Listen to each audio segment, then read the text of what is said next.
You are listening to the Think Brick Australia podcast. Think Brick Australia represents the clay, brick and paver manufacturers of Australia. Brick by brick, our podcast will discuss technical information and architectural case studies with special guests. I'm your host, Elizabeth McIntyre, the CEO of Think Brick Australia.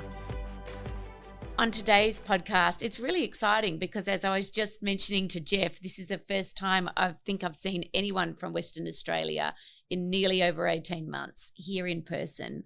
So thank you for coming, Geoff. Geoff is a co-founder from With Architecture and recently just completed the appointment of the government architect for Western Australia. But Geoff, before we get into your background and experience, I wondered whether you could just talk to us a little bit about your upbringing and sort of what led you to architecture. Being my age, that's a long story, but I'll see if I can cut it a bit shorter. I'm from Western Australia. I was born and bred there, and my parents were, and most of my grandparents were, so that's relatively rare in WA. I studied architecture at Curtin University, which used to be called the West Australian Institute of Technology. Prior to that, it was a Perth Technical College. It was in the centre of the city. So the generation or two of architects before me all went to Perth College or to the University of Western Australia, which had an architecture school. Curtin was one of those late 1960s universities that were established in the suburbs, presumably to educate Australians in more holistic and larger numbers. So it was very much a kind of suburban university, and I am from the suburbs in Perth, so that's my kind of background. There is no architect or artist in our family, so it was of my generation, one of the first people in the family or broader family to go to university. What made you choose architecture if that wasn't something that was... Yeah, I do recall in high school going to a careers advisor or whatever the term was in those days and mentioning I could like to be an architect. I don't know why, probably didn't really understand what one was. I was advised to take up carpentry, given my school results or attitude at school. Oh, wow. But that was in high school. So years later, when I decided to go to university, and that was the result of the Whitlam government, and it was a big rush for my generation to go to university and hopefully not go to war and all that kind of stuff. It was probably more of a choice of what I didn't want to do. My father was very keen for me to do law or medicine. He was a racehorse trainer, so he was trying to get me to go to a vet school, but there wasn't one in WA at the time. And it was probably by saying, I don't want to do this, want to do that. And I remember going out to Curtin University and seeing the architecture school building and go, well, that looks interesting. Why don't I do architecture? That's how it started. And I can't say I was particularly enamoured to the course. I found it terribly boring, and I was kind of more interested in doing other things at that age. And I do recall the changing point was a tutor who had recently arrived from London, and he was very cool, and he looked like he was straight out of the Pink Floyd, velvet pants and long hair, and he showed a slideshow that had, and literally they were slides in those days, images of things I'd just never seen, artworks by Klaus Oldenburg and work by Archie Graham and a whole range of stuff, and the Eames, and I was just hooked, and I went straight up to him and said, how can I do some of that? And he said, come to my house on the weekend and I'll talk about it, which I guess you can't do those sorts of things these days, but it was perfectly fine, and he's still a really close friend of mine. And so had he moved to Perth? Yeah, he was married to a Perth woman and they were living in London. He's an Englishman, and she was a very good graphic designer. And Bill Busfield, his name was studying at the AA, and that was going through a tremendous period around the Archie Graham era and days of people like Norman Foster, I think, studied there. But his wife was a graphic designer, so when we went to their house, so it was just full of felt pens and coloured drawings and lots of books on graphics, and I was just stunned. And they became good friends. And as I say, Bill is still a very close friend of mine, and I see him regularly. And he became, for West Australia, a great mentor for many very good architects around Australia. Isn't that amazing? It's amazing what one person can do. And there was one other tutor there, Duncan Richards, who lives in Sydney, has done for a number of years. I think may originally come from here, but a consummate academic and a kind of brain that I had never come across, kind of the capacity to think things differently and see the world in a very different way. And in that period, Curtin University was a really cool, interesting university, very accessible. And so I, in a way, didn't do a lot of the technical subjects and went and enrolled in social science and art courses. That cross-disciplinary thing that is talked about so often now was just normal, and certainly was for me. So I was able to go around and meet a whole lot of different lecturers in different departments within the university, which exposed me to a whole range of different things. One, for example, was a guy from California who had a whole lot of literature which was banned in Australia. It was pretty tame now, but at the Oz magazine and It magazine, which came out of Europe and USA, underground magazines. He was a social cultural scientist, and I got on with him very well. He introduced me to a lot of West Coast music and all that kind of stuff. And so I had a great time at university, but kind of doing things on the side, not the central course. And so were there any architects during that time that you were introduced to that left an impression, or was it more a lot of artists, so to speak? It's mostly sort of the art and the cultural world. And I had a friend who was studying theatre arts, and that became really interesting, and I got involved in that. But I would probably say that Bill Busfield had a small office, and I used to work for him when I was a student, and I got introduced to a lot of things, a lot of kind of English architecture through him. But probably the more well-known architect would be Ivan Ivanov. Yes. And a very good friend of mine from high school was a draftsman for Ivan. And so I would go around and visit him Saturday mornings. We used to work Saturday mornings in those days, and sometimes in the week if I didn't have some university obligations. And so I got to know Ivan Ivanov quite well, and he only had a 2-person practice at that time, and 2 or 3, he was always quite small, but personally involved. So I got to know him well and went to his office many times and had a number of conversations with him. And I also went to a number of houses. And one of our subjects was a kind of building orientated subject at university. And you needed to keep a logbook of a building under construction. So my choice was one of Ivan's projects, which many years later, I won a job to actually restore it, which is a total coincidence. Ivan's been such an influence in Western Australia. We saw it even in the awards entries. Yeah, he's revered, I suppose, because he's an eccentric that managed to survive in WA. We tend to we get rid of them, but he survived and did very well. But in many respects, he was a bit of an outcast in the profession. And he pursued a very singular approach to architecture that was clearly very influenced by European modernism, but also Frank Lloyd Wright was very keen on Frank Lloyd Wright's work, and so blended those two things together, or two styles together, or approaches, but also a consummate craftsman. So he worked with a few timber contractors and carpenters, bricklayers, block layers, of course, concrete block mostly, but also he would design a lot of timber work and joinery within the building. So he had a lot of screens and a lot of very elaborate doors and built-in cabinet work, which he would detail, and they'd make prototypes. And many years later, another weird coincidence, I was doing, as a sole practitioner, some interior design work for commercial fit-outs, hairdressing salons and those kinds of small jobs. And one of the contractors who won the job turned out to be the person who made Ivan's doors and carpentry and cabinet work, etc. Wow. That he became my consistent go-to for interior fit-out work and things of that kind. So, of course, he told me a lot of stories and showed me some of the old patterns and timber cutout profiles that he and Ivan used to develop, etc. So a series of coincidences, I think, landed me in this profession and kept me there. And just tell us, you finish university, and then what happens? I worked for a short period on a building site for a house that Bill Busfield was designing that was very unusual. It was up in the hills in Perth, and it was steel framed. It was like a spaceship, and the panels he was innovating. The panels were being made in a factory, and they were sandwich foam panels, and nothing had been constructed like that in WA. So he was sort of subcontracting it, and I was labouring on that. So that was really interesting. Then that was over the summer. Then I went straight to London, and there was a recession on in London, so it was really hard to get work. So I remember spending some time in an office near the Strand, British Petroleum, BP, colouring in maps with a coloured pencil for the North Sea Shelf. And I would just sit and colour in all day, literally great big maps as big as this table, literally. Were you getting paid for that? You have to colour the different layers of depths. I met a few other pencil colourers as well who introduced me to London life. That was kind of good. So, and then I eventually picked up a job in a practice called Pearson. And his father was a very prominent practitioner of English hospital or health architecture and was a real pioneer mostly out of London, but big hospitals in a kind of really brutalist modernist style. Okay. His son who was quite a mature gentleman then, was, true English gentleman, cravat, moustache, cigars, port at lunchtime, all that kind of stuff.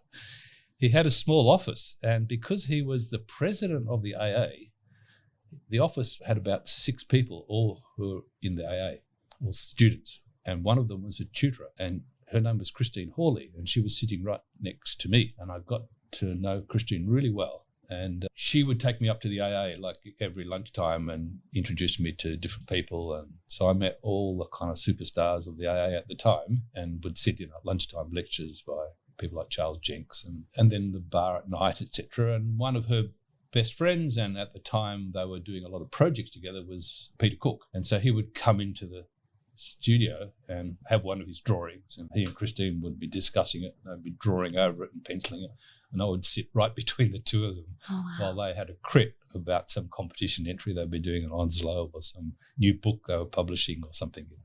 So I got this incredible, again by complete coincidence, kind of landed. And then that big job finished. We were working on a big hospital in the Middle East, and I thought I'd look around, and I went to Farrell Grimshaw's office. That was Terry Farrell and Nick Grimshaw had a practice together, and the prominent architects in London were Farrell Grimshaw, Norman Foster, Richard Rogers and Jim Sterling.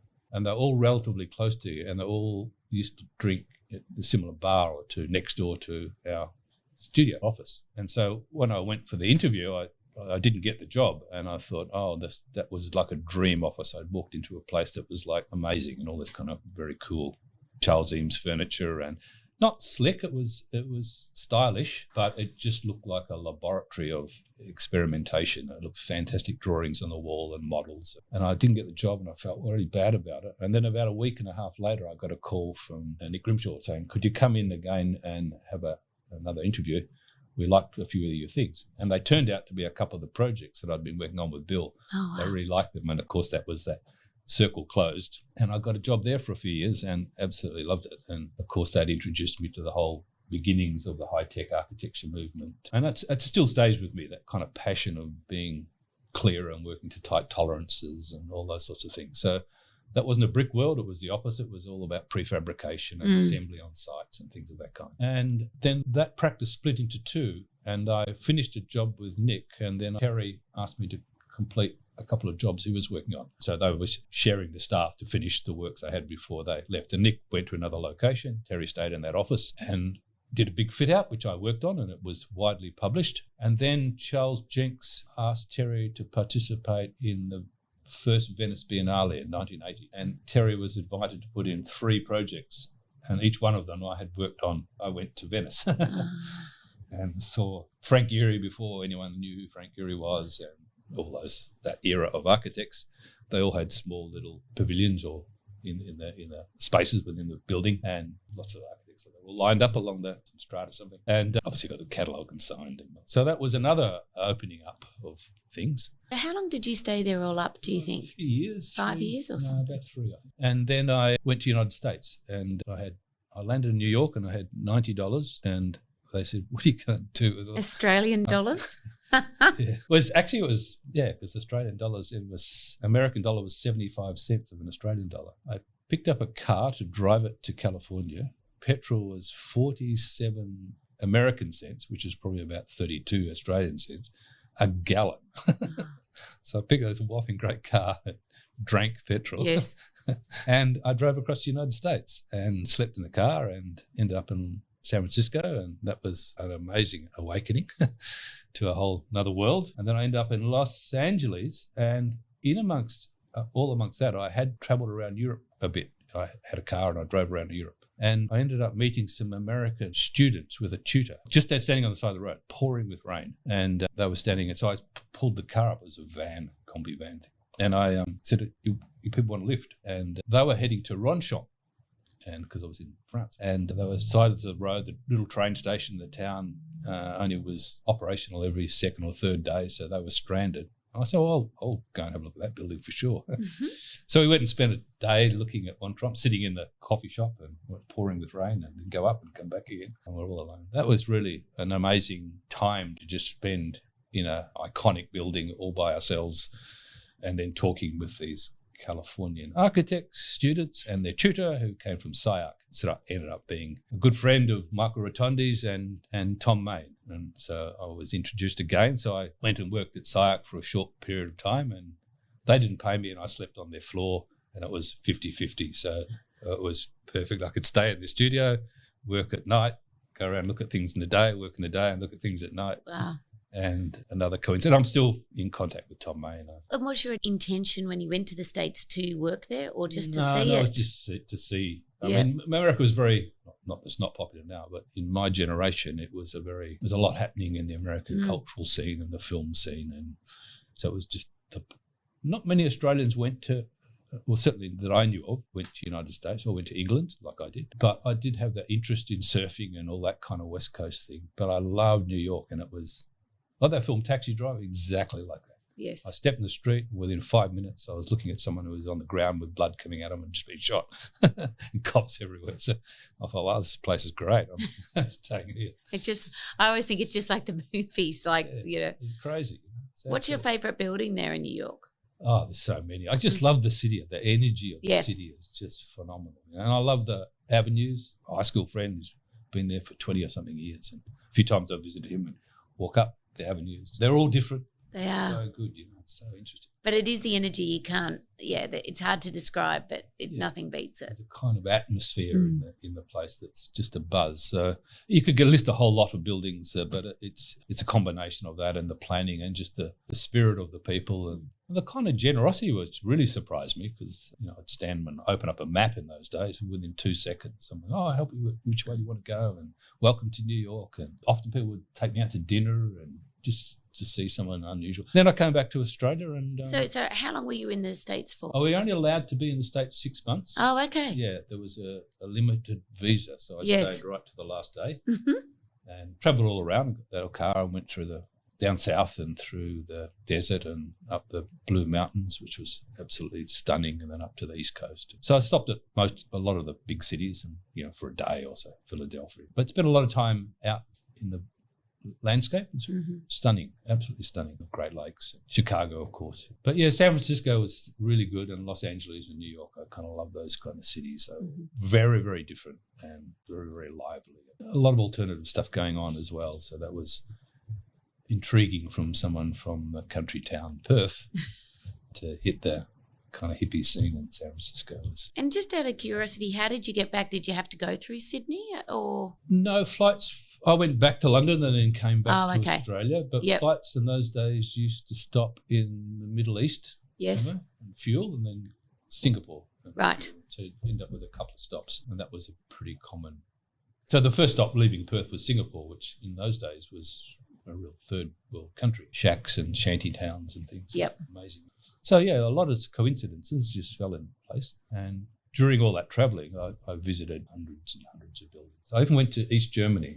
I actually took me about a year to get a pass because the Berlin Wall was up then and East Germany was. Yes. But I applied to the embassies and it took me about a year to get approval to drive into East Germany and drive through it. So I drove to Berlin, and then you had to go into the west through the wall. And then when I was in Berlin, I could drive through. It wasn't Checkpoint Charlie, it was another one, but very close. And then I drove into East Berlin, and wow, it was a real eye-opener. And I was able to stay 4 days, I think it was, and I had to check into the police station every day. And I was only allowed to stay in campgrounds because I had a vehicle, but not with the Germans. So I had to stay over to the site. And so I did have some secret rendezvous in the toilet blocks and things with a few East Germans wanting to buy my jeans. And it was sad. It was so sad. Yes. Yeah. And when you came back, I mean, how did that travel inform your career after that? Did it, what sort of impact did it leave? I think it's tremendous. Yeah. I'm a very local person. I've always practiced in Perth, but it's always that international influence that's always been this thing of kind of matching local conditions with what's happening internationally, which I think drew me to education. And I did a lot of teaching with my friend Bill, and we did that for 15 odd years. And it was always this, how do you bring other influences into the West Australian scene? It was very parochial, and kind of closed shop, and we were quite different in the kind of teaching practices. Bill and I spent a lot of effort bringing international people to Western Australia to talk. Yeah. So that was part of the influence that you're talking about. So meeting people from small schools like SAYAC, which was a private school, and the AA was a private school then. We met young architects who either had small practices and were doing a bit of part-time work, or were published and reasonably prominent in their own town. So inviting them to West Australia was like often really excited. Yes. But we would have to go and raise money. And I remember the most we could get was $50 off the institute and $50 off the university. Wow. So we would do all sorts of ways we could think of to fundraise, and a few hotels would give us a reduction and stuff like that. But we had to pay for quite a bit of ourselves, and we tried some entry tickets but that was like $5. So, people weren't that interested or threatened by the outside world. Yes. But we did that a number of times and built quite an exciting scene in Perth. And as a result of that, we had some fantastic energy in the student cohort, or group of students, and some who just left and stayed close to that scene. And some of them are very prominent architects in Sydney and Melbourne and other parts of the world, and we're still in contact, and I'm going to see one of them tomorrow. And lifelong friendships out of that. Just we'd have shows of an evening at hotels, pubs. So Wolf Pree came, invited Wolf Pree. Wolf Pree wasn't known, but he had a crazy little house in Los Angeles, and we invited him to Perth, and he took up the invite. I must have taken a month to get there. And we asked the students to make a model of his house, and he walked in the studio and saw it, and he almost started crying. He was so stunned that he'd come 3/4 of the way around the world, and his project was there. And Peter Cook and Christine and Peter Salter and Stuart Cohen, all these people came to. And then we took the university into running a 4-week or a month kind of residency. And a couple came and stayed for a month or so. And that had tremendous influence. Architecture was very graphic in those days, in the sense that there were no computers, so that was all hand drawing, and some of these people were stunning illustrators. And so they'd sit with the students and they'd draw and they'd show them how because everything we received was always published.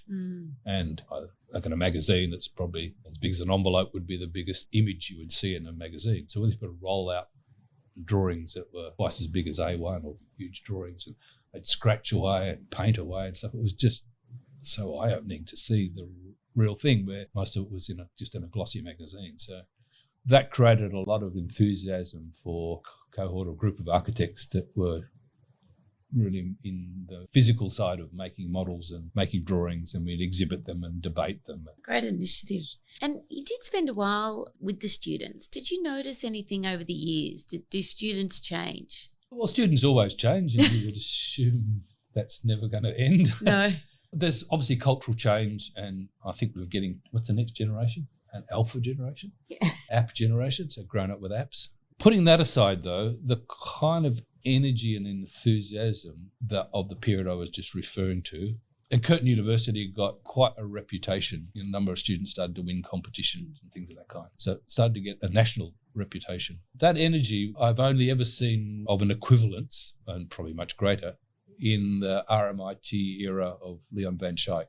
Right. And Leon invited me over to do a master's, and I went through all that kind of experience again and met some very significant Australian architects, particularly the Melbourne groups, but not entirely, through that program. So the ARM guys, Ian McDougall and John Wardle and Peter Elliott. And so then a whole nother world opened up for me. And then I got invited quite a lot to lecture and participate, and then the same in Sydney. And Tone Wheeler was teaching at Sydney. He invited me up there to give a couple of lectures and show our work. And most of our work was very small, but it was, I think, done with an attitude and an intensity, not manic, but a kind of penetrating desire to think about what we're doing and try to learn how to discuss it. Architects appreciate that, Alex Zands and people like that. So I kind of met those sorts of people. But that really was through the RMIT program, and that was stunning. It was stunning that it was just, the whole thing was grandeur, and Leon would fly over on Friday afternoon and leave on Monday morning or Sunday night.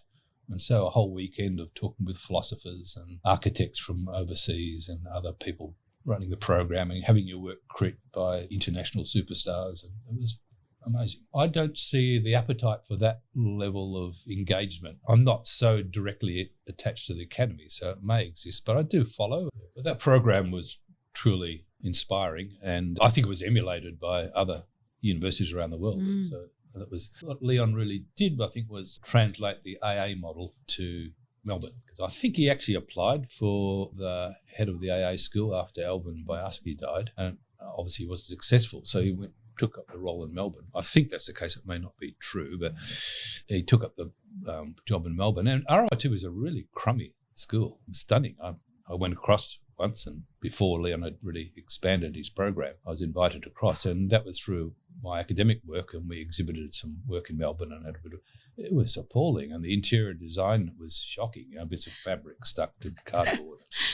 And Leon invited another guy from the AA, John Andrews, who was crazy, and Melbourne was far too small for John, but he really changed the interior design course to be much more exploratory and have a lot of parties. But the energy around that school was stunning. Yes. But I think now there are just too many things for people to do, young people. Yes. That they find it very hard to, in busy lives and very demanding lives, to spend hundreds and hundreds of hours a week, if there are that many, in a studio or in front of a drawing board or something. There's just too many things to do. Right. Even for me now, we're stuck to our computers and so much media around there. So I think those days are kind of gone, but they probably come through other levels of enthusiasm. It's human nature that come through other channels. Yes. That's the thing I noticed the most. Okay. Yeah. And I think the courses have changed significantly. So, we would have a minimum of 2 days of design. Now, I don't even think there are many schools have studios anymore. No. We find here we have a fabulous intern program mainly for engineers, but one of the things we do as an association is go through like the 101 on brick, because the first thing in terms of all the calls that we get is normally from a graduate architect or engineer that's been asked to design a brick wall, and they don't know what Australian standard it is, and obviously aside from Perth. But you do find on the East Coast that they're just trying to cram so much into the curriculum that some key elements of building have gone from it. Another thing that is really noticeable, when I enrolled in my first year, there was 104 students in the first year and 1 female. Now I think the enrolments are generally more females than males, and that's a big change and a good change. And I think and I'm not sure there's a connection between this, I'm not suggesting there is, but that's a big change. And I think the introduction of software is so demanding, the learning curve on software is so demanding, that takes up a lot of time. Most students tell me, young people who we employ, so it's not very well taught at the university. It's brushed across. Yes. So they're expected to learn out of hours. So that might be the thing that chews up a lot of time. But there's so many of them, they're constantly changing. So I think that's a really demanding. And so the emphasis on construction and construction knowledge, and even some of the fundamentals of understanding plans and sections and how buildings are put together, there's so little emphasis of that in education now. But I think the door's open for another group to come in and take over that field of architects on how you put buildings together. And I think, I'm sure the Institute's aware of it, but I think it's a real challenge for the future, is that gap between conceiving of a building, illustrating it, and then understanding the next step on how it comes together. Software is important. I know when we were talking with Camilla Block, she was also saying that drawing is so important, because as an architect, if you're on site, you need to describe, actually, I guess in instance, how a brick should be or how you could figure something out. And she said, drawing's such an important part of being that median. Yeah. And because software has become more and more important, many people haven't been drawing as much. That was her observation. Yeah, there's also a kind of romantic dimension to the physical act of drawing that in a way is, I think, closely related to, or coming from the analogue world anyway, closely related to thinking. So drawing is much slower. After you've learnt the skills, and that takes you a few years in university days on how to use pens and pencils, you tend to, in a way, become automatic, like handwriting. So you think about the project a lot. I watch the young people at work in my studio, and it looks to me that they're constantly in a game with the software. How do I get this to work? How do I get it? How do I reverse it? How do I flip it up the other way? And there's a constant dialogue with the software, not the project. Yes. I don't know if that's accurate because I'm not an avid user of Enscape or something. So having been trained in the analog world, I do see a difference in what I imagine is going on in the mind. And I suppose that's that cliche that, or maybe it's not a cliche, but a phrase that comes around drawing. There's a kind of mode of thinking and learning about the project by drawing it. And it would be a bit like, I think in my early years, one of our courses was building construction. So we kind of learned a bit about how to lay bricks, or we'd go and speak with bricklayers and they'd say this coursing is harder to lay than this coursing, and if the mortar's too thick it dries and it's too hard to handle and it's got to be like butter and all those sorts of things. And you learn about those techniques. I guess that doesn't stop buildings being built. Architects don't know so much about that anymore. Someone does. I think, some of those techniques are being learned a bit more on the job now. And Geoff, tell me, how did With Studio come about? When I came back from all that travelling, I was kind of a bit lonely. There was nothing much happening in Perth. I couldn't see anyone that I was remotely interested in working with. Peter Parkinson was a Perth architect who was from the AA. He was a senior architect and was a theatre enthusiast. And I went and did a small job with him. His practice had folded and he was right on the edge of retiring. He had a little office in Subiaco, so I rented a desk from him, drawing board, and I started my own practice. As I mentioned earlier, I was just doing small fit outs and house additions and things of that kind. And Peter was great to be in the room with. He would just have classical music all day, and 4 o'clock on Fridays champagne would come out and we'd have these all-night parties and things, and so it was a very social environment. But he was a very good architect, and so I learned a lot from him casually. I didn't really work for him, but he would talk a lot about, show me old drawings, and he was a beautiful draftsman and had upgraded His Majesty's Theatre, which was a late 1800s theatre in Perth, and did a stunning job and won the state gold medal. And so he was quite revered, but quite eccentric. So that was kind of an interesting way for me not to leave Perth. I was kind of like, I can't stand this place. Nothing's happening. But Peter was a kind of, and Bill was there, so I got built, and that's when I got involved in the teaching. So that helped me there. But I went and studied literature at Murdoch University, so comparative literature and literature theory and stuff like that. And that was good. And I met a professor from London who was a semiotician, and he was quite internationally known and had published a lot in international critical theory journals and things of that kind. And I got to know him very well and still know him very well. I went to his 80th birthday last year and we still keep in contact. And there was another German chap. And so Murdoch was this small, stunningly good university that they only employ the best, and it was only about 6 or 8 people there. It was a small course, and with their interest and help, I designed my own course. So whilst I had to do a couple of the base units, I was able to mix and match, and so social science and semiotics and Italian and blah blah blah, and a whole bunch of things like that, which added up to degree. And I did a lot of the work at night, and so I looked at Russian constructivist architecture and things of that from a critical and social point of view, and read a lot of Russian novels and all that stuff, and then tried to write about the architecture that might have been in the novels or influenced by the novels, and then a lot of paintings. And so Michael O'Toole, who was the professor there, and I would do this over summer breaks and late at night and all that kind of stuff by correspondence, and I would go down to the university with the key lectures.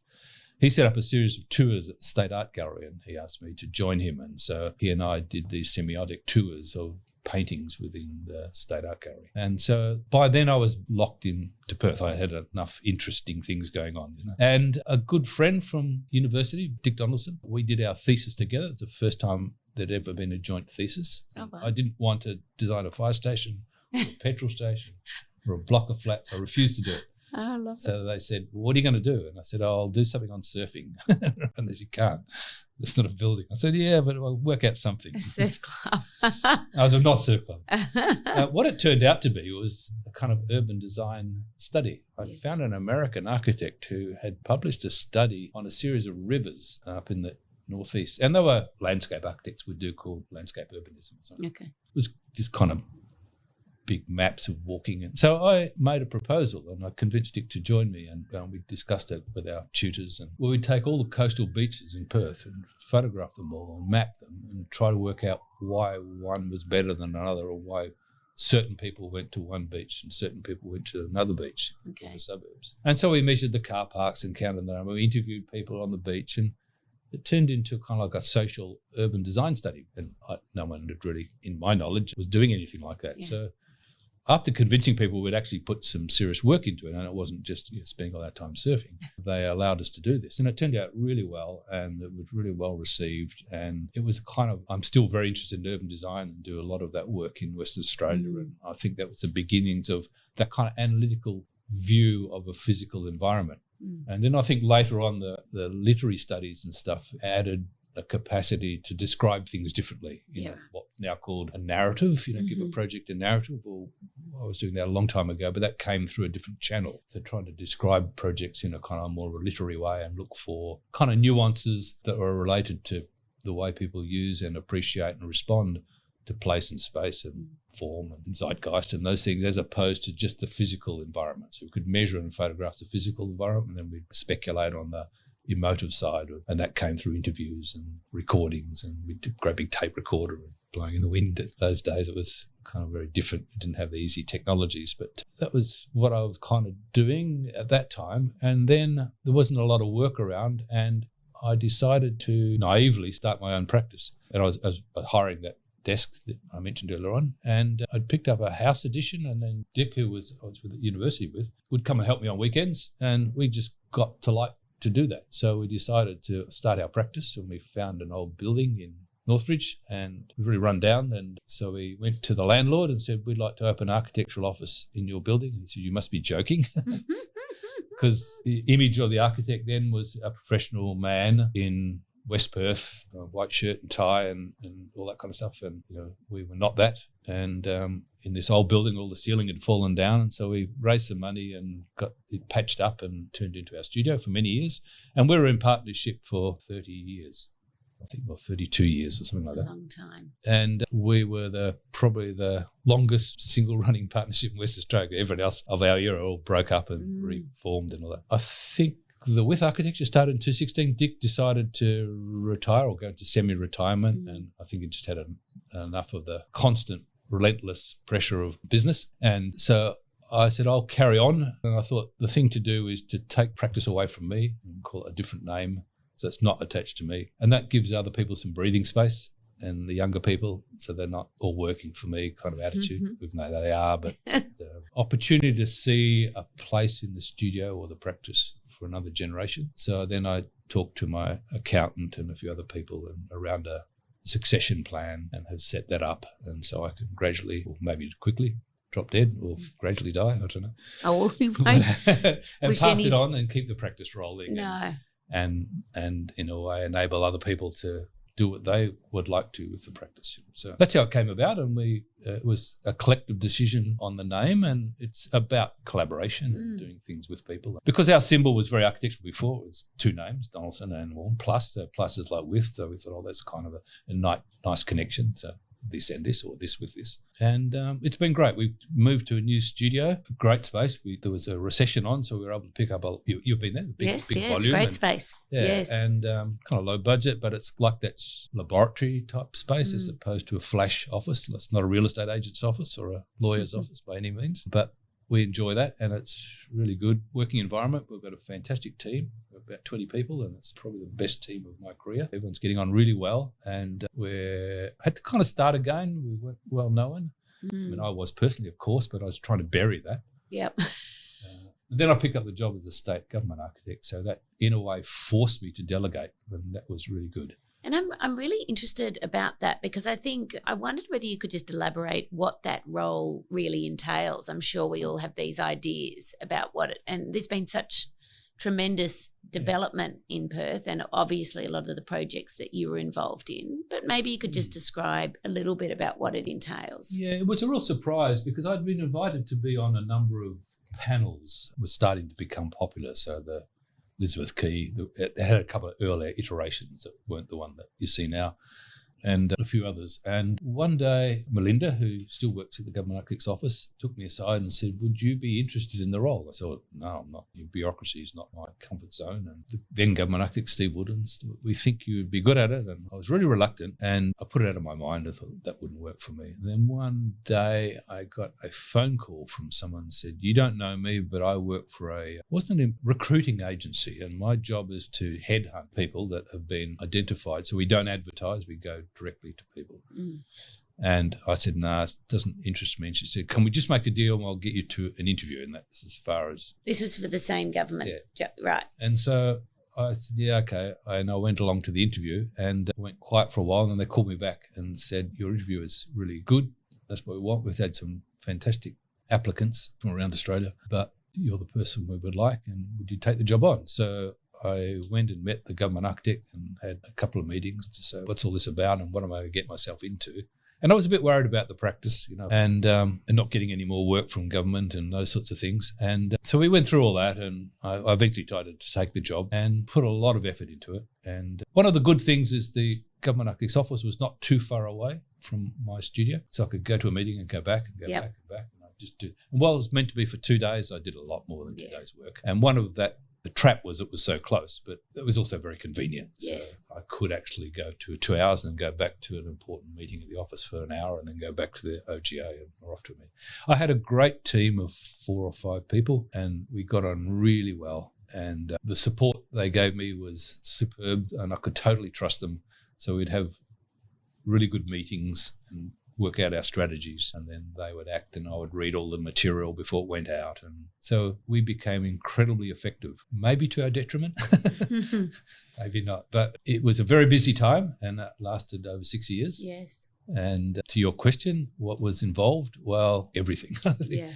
One of the things I think our team achieved, which I was quite proud of, and I only know this from them telling me, who'd worked with a couple of the government architects previous, was that we managed to spread our influence or our touch to quite a number of other government departments. And that was something I was quite proud of, that we actually got design appreciated or talked about or included. I got invited to be on many presentations on infrastructure or greening the city or better use of water and sustainability and engineering and etc. And we managed to be on a lot of forums, which is very demanding for me, but my team would prepare for me, and we'd know what images we wanted to show and what points we'd want to make in a PowerPoint. And so we'd work on this, and I'd look at it at night and then go to the presentation in the day and things like that. So that was one thing where I was very proud of. The other thing was Perth was going through a period where apartment buildings started to appear.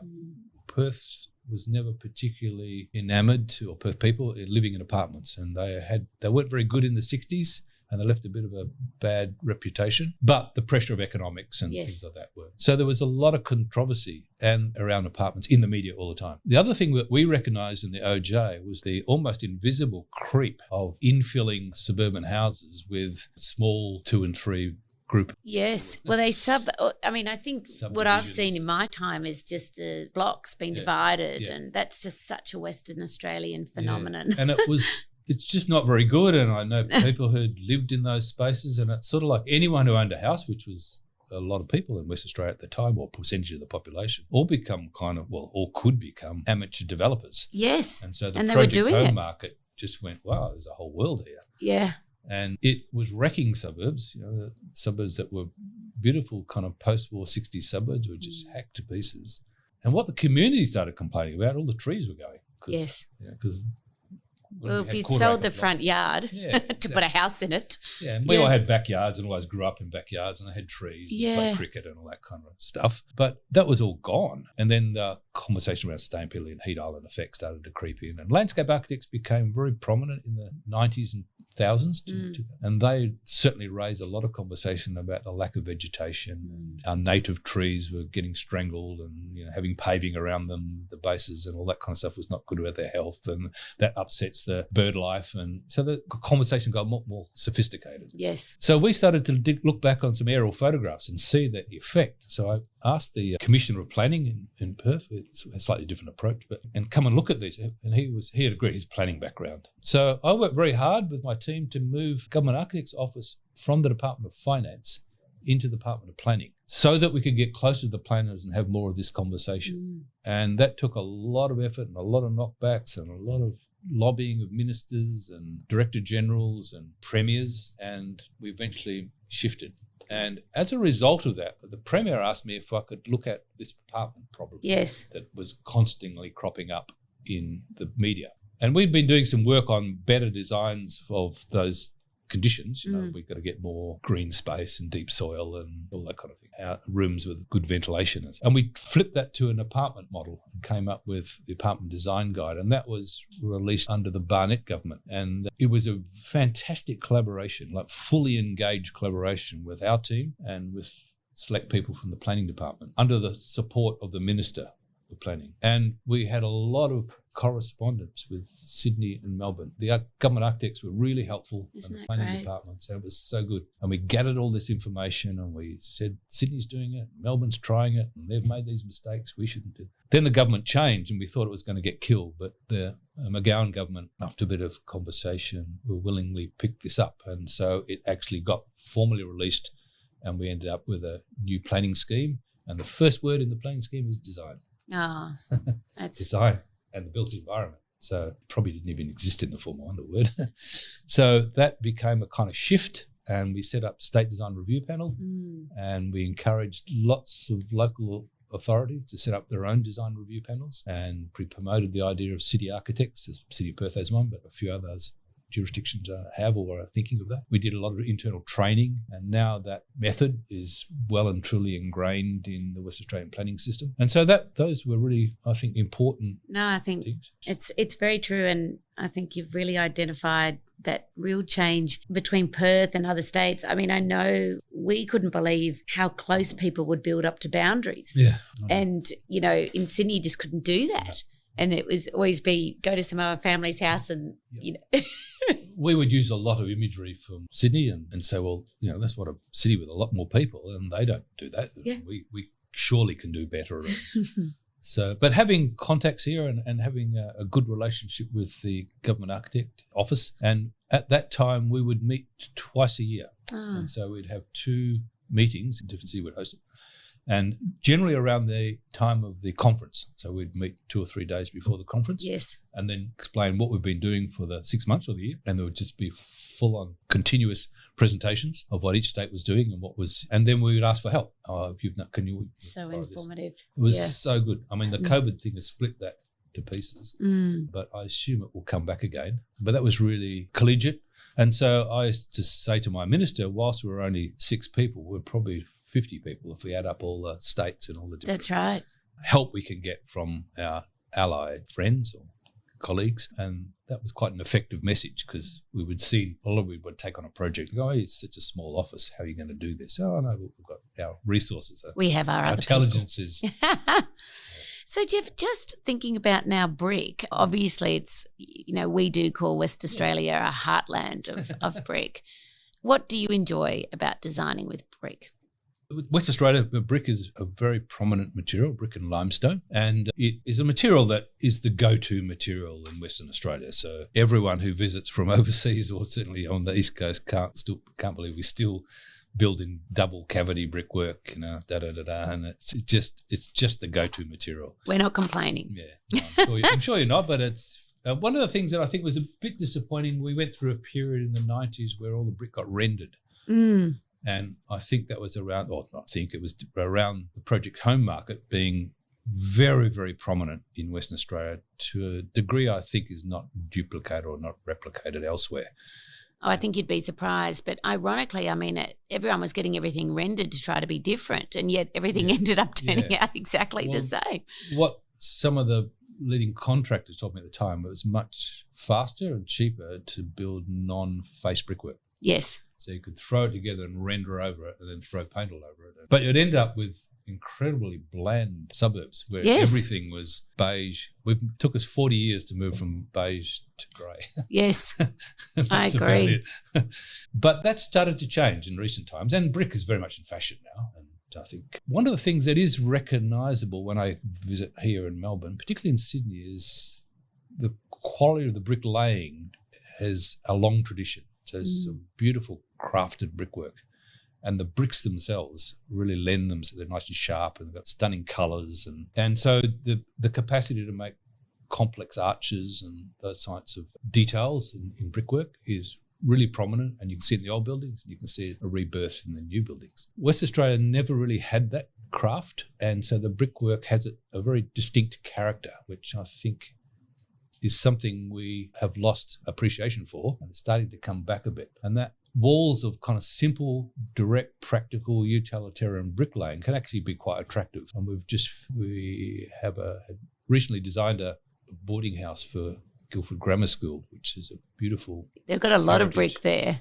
Beautiful heritage part of Western Australia, Perth. It's stunning. And we used a lot of brick, of course. And so we have some areas, there's a big cantilevered building underneath, is just big walls of plain brickwork with the right coloured mortar, and it's a basic brick, and we've laid it in a very traditional, straightforward manner, and it's fantastic. And the bricklayers have done an excellent job at the matching, so the colours really, and the mortar was all consistent, and it's really, really impressive. And then if you go around to the front, where the building has to line up with a heritage street, we added a bit more detail that we took from other buildings in the area. So they're not as elaborate as you would see in Sydney, but they're kind of honest and traditional, part of West Australian bricklaying culture, and really happy with it. I think you'll be surprised when you see the entries, because I know this year we've had a lot of West Australian entries that have really looked at how they corbel the bricks and brought that craftsmanship into it. But so that's good to see, that craft coming back into architecture and obviously into brickwork. We design a lot of high schools for the state government and a couple of private schools, and we almost always drift to brick, and they're schools for about 1,500 to 2,000 students, so they're quite big on a 8 or 10 hectare site or bigger, and the number of buildings, and they'll be built in stages. So we generally, and often in greenfield sites, so we always revert to brick. And that's for a couple of reasons. One, schools last a long time. They're not the thing you knock over in 10 years' time and rebuild them. So brick has got a fantastic long life, incredibly durable, and they're just so well suited to that type of typology. And what we try to do is, in a way, contrast the brickwork that's used in the suburbs, so the school has something of a civic character. We have one of our projects launched today by the Premier, and I think you'll like it. So we've been a bit more adventurous with the brickwork. Yeah, it's a superb material for those kind of projects, and because they're easily handleable by the construction industry, you can build a number of projects at once, and you can scatter all around, and you can have 3 or 4 buildings being built concurrently, and where if you're prefabricating and bringing things in, it's much harder to do that, and brickwork seems to suit, and they are well programmed, like programmable, the bricklayers and the bricklaying. So we find that our cost benchmarks and our time benchmarks for delivering high schools in West Australia are both incredibly tight, and brickwork and brick costing is something we can rely on. When there's a boom, we can rely on bricklaying going up in cost, but we can kind of track that, and you can rely on, okay, bricks now costing this much, and it stays pretty stable once it hits its kind of level. And we find our QSs in a way can rely on those kind of costings. So generally our tenders are really successful, and I'm sure the brick has a lot to do with it.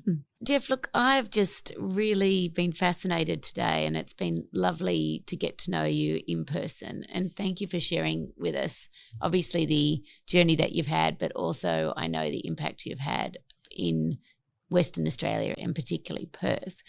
We are just going to now wrap up with a rapid fire questionnaire. Reading the news, a newspaper or online? Newspaper. Handwriting or typing? Both. For sketching ideas and concepts, would you use a pencil, pen or e-pen? Fountain pen, felt pen and an e-pen. Do you like to read books or listen to audiobooks? Read books. What's important to you, style or substance? Both. Coffee or tea? Coffee. TV shows or movies? Movies. Antique or brand new, modern? Probably the latter. Call or text? Say that again. Call or text? Both, yeah. Travel back in time or into the future? Back to the future, I'd say. Exterior or interior? 50-50. Video games or board games? Neither. Form or function? Both. Complex or simple with relation to design? Simply complex is the best outcome. I absolutely agree with you, Geoff. Thank you so very much for giving us your time today. Thank you. If you have enjoyed this podcast, please follow, rate, and review our podcast. We are always looking for new ways to think brick. If you have an idea of what you'd like to hear about, there's a link in our show notes to let us know.